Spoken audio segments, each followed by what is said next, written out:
17 states across the country have decided, either through voter initiative or through their state legislature, to make medical cannabis legal for citizens in their state that need it. This means that they've created criminal exemptions for possessing cannabis and sometimes for cultivating it. But for many patients who can't cultivate, there's been this question about how they're supposed to find medical cannabis.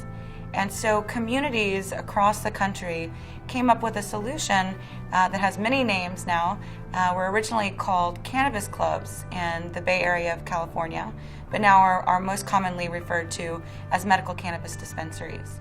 And the reason these communities decided to create these centers was that they didn't want their most vulnerable citizens looking for a substance in the illicit market.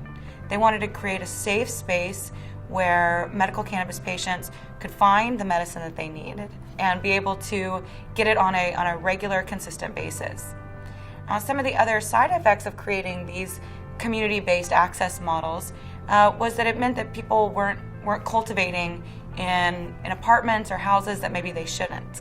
And it also meant for communities that they knew that they could send someone to one of these centers. One of the frustrating things that we've heard from doctors, but also policymakers, is how can you make something legal for someone to use and possess, but not have any way for them to get it? And so across this country, as we're passing new legislation, you'll see that most of the legislation has provisions for these access centers. And the result for the community is that the patients, as soon as they have the legal authorization to use medical cannabis, they have somewhere to get it. Now, unfortunately, some of these new laws have created a space where medical cannabis patients can go to these access centers, but they've taken away the legal rights for them to be able to cultivate it.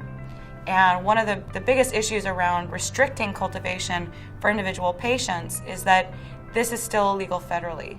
And if the federal government decides to shut down one of those centers, if the community of patients are relying 100% on that center for access, if the federal government shuts it down, access will be shut down for the entire community.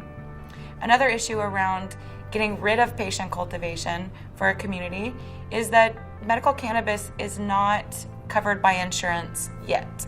And this means that every time a patient uses it, that money comes straight out of their pocket.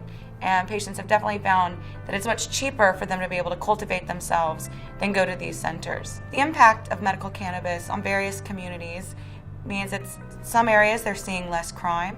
It means that they've found treatment for some of their citizens that didn't have treatments before. They've also found that doctors report that patients using medical cannabis are more likely to stay on antiviral medications.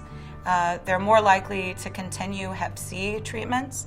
And both of those treatments mean that there's going to be less infection in society. We've also found that people who are using medical cannabis are more likely to finish their chemotherapy treatments.